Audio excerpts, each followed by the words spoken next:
¿Sabías que la pandemia más mortal de la historia no solo cambió Europa para siempre, sino que también dejó efectos que, increíblemente, todavía hoy podemos ver a nuestro alrededor? Hoy te voy a contar 10 cosas que probablemente no sabías sobre la peste negra, y te aseguro que la número 10 te va a dejar pensando. Quédate hasta el final porque vamos a viajar a una de las épocas más oscuras y fascinantes de la historia. Comencemos con el primer mito. Punto número 1.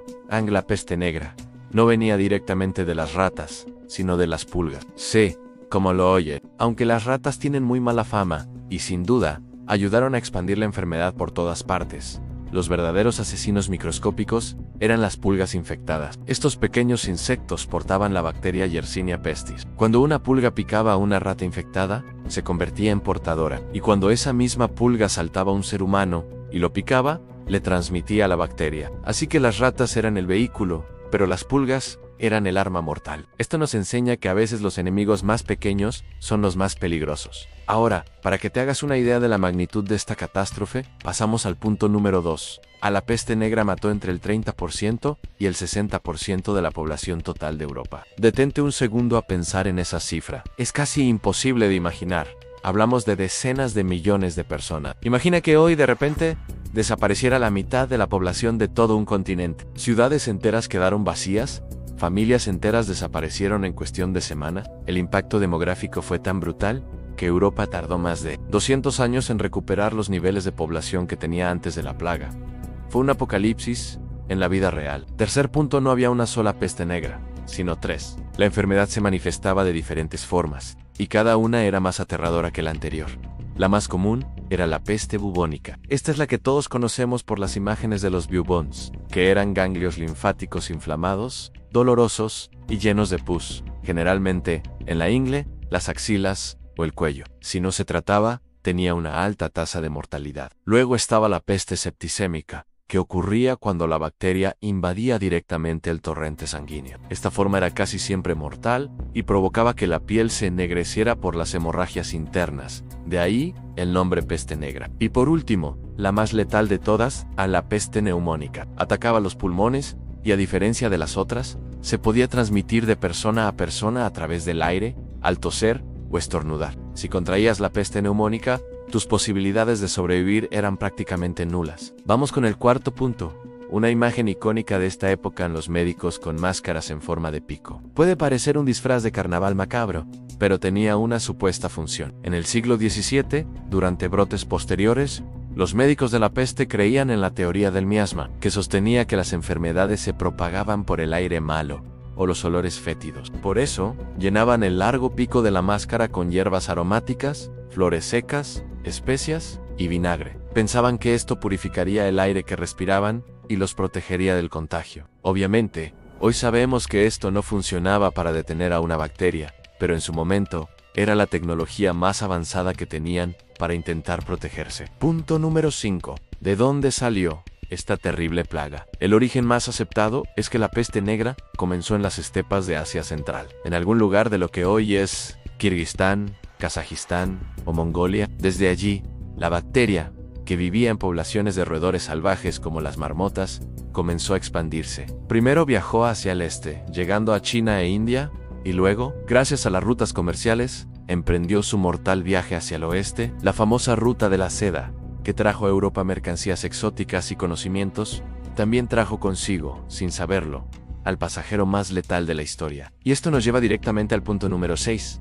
La plaga se propagó tan rápido, principalmente por culpa del comercio. En el siglo XIV, el comercio marítimo estaba en pleno auge. Los barcos genoveses y venecianos cruzaban el Mediterráneo y el Mar Negro constantemente. Y en sus bodegas no solo llevaban seda y especias, sino también polizones no deseados en ratas negras. Y en el pelaje de esas ratas viajaban las pulgas infectadas. Cuando un barco llegaba a un puerto como Messina, en Sicilia, o Marsella, en Francia, no solo descargaba mercancías, sino que también desataba la plaga. Una sola embarcación podía infectar una ciudad portuaria entera en cuestión de días. Y desde allí, la enfermedad se extendía como un reguero de pólvora hacia el interior del continente. Punto número 7. Ante algo tan devastador e incomprensible, la gente buscaba explicaciones. Y en una Europa profundamente religiosa, muchos llegaron a la conclusión de que la peste negra era un castigo divino. Creían que Dios estaba furioso con la humanidad por sus pecados y que la plaga era su forma de purgar el mundo. Esto llevó a procesiones masivas de flagelantes, personas que se azotaban públicamente para expiar sus pecados y los del resto. Pero esta búsqueda de culpables también tuvo un lado muy oscuro. Se empezó a culpar a minorías. Comunidades, judíos, extranjeros y leprosos fueron acusados de envenenar los pozos y propagar la enfermedad deliberadamente, lo que desató terribles persecuciones y masacres. Ahora, pasemos a las consecuencias a largo plazo. Punto número 8.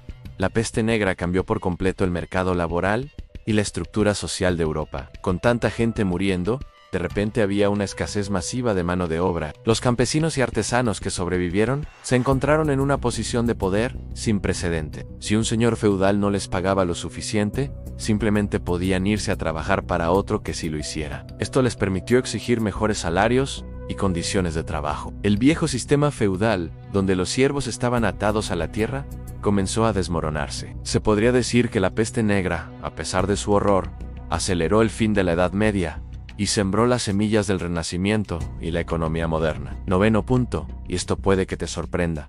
La peste no desapareció por completo, todavía existe. Sí, has oído bien. La bacteria Yersinia pestis sigue presente en poblaciones de roedores en varias partes del mundo, incluyendo regiones de Estados Unidos, especialmente en el suroeste, así como en países como Perú, Madagascar o la República Democrática del Congo. Cada año se reportan algunos cientos de casos en todo el mundo. La gran diferencia es que hoy tenemos antibióticos. Si se diagnostica a tiempo, la peste bubónica se puede curar fácilmente, algo que en el siglo XIV habría sonado a magia.